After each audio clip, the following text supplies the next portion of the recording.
ওজন বঢ়াবলৈ বেপাৰীয়ে কৰা বুদ্ধিৰ ফলত হানি হৈছে খাওঁতাৰ।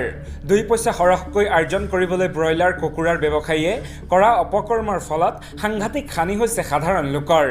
পালকে অৱলম্বন কৰা ব্যৱসায়িক বুদ্ধিৰ বাবে ক্ৰেতাই খাবলগীয়া হৈছে বিষাক্ত মাংস। সৰ্বত্ৰ সহজে উপলব্ধ ব্ৰইলাৰ মাংস পৰিণত হৈছে বৰ বৃহৎ।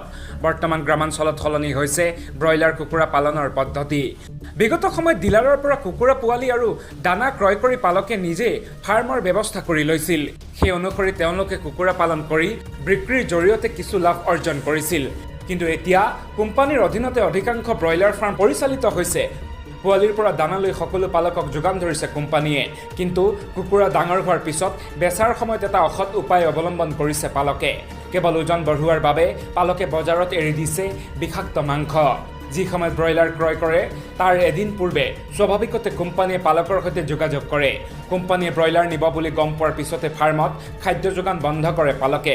প্ৰায় এদিন পালিত কুকুৰাক খাদ্য খাবলৈ দিয়া নহয়। সেই সময়ছোৱাত কেৱল নিমখ পানীহে খুওৱা হয় কুকুৰাক। নিমখ পানী খুৱাই কুকুৰাৰ ভোক বঢ়াই তোলে পালকে। তাৰ পিছতে সেই সময়ত ফাৰ্মৰ ব্ৰইলাৰ কুকুৰাক দিয়া হয় দানা। কিন্তু সেই দানাত সৰহভাগ বালি আৰু শিলহে মিহলি কৰি দিয়ে পালকে। ভোকত থকা কুকুৰাই দানাৰ সৈতে খাই শিল আৰু বালি। ফলত বিক্ৰীৰ পূৰ্বে নুদুকা হৈ পৰে ব্ৰইলাৰ কুকুৰা।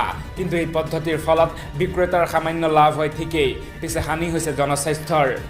ৰাইজে এতিয়া খাবলগীয়া হৈছে শিল আৰু বালি খোৱা ব্ৰইলাৰৰ মাংস। নিউজ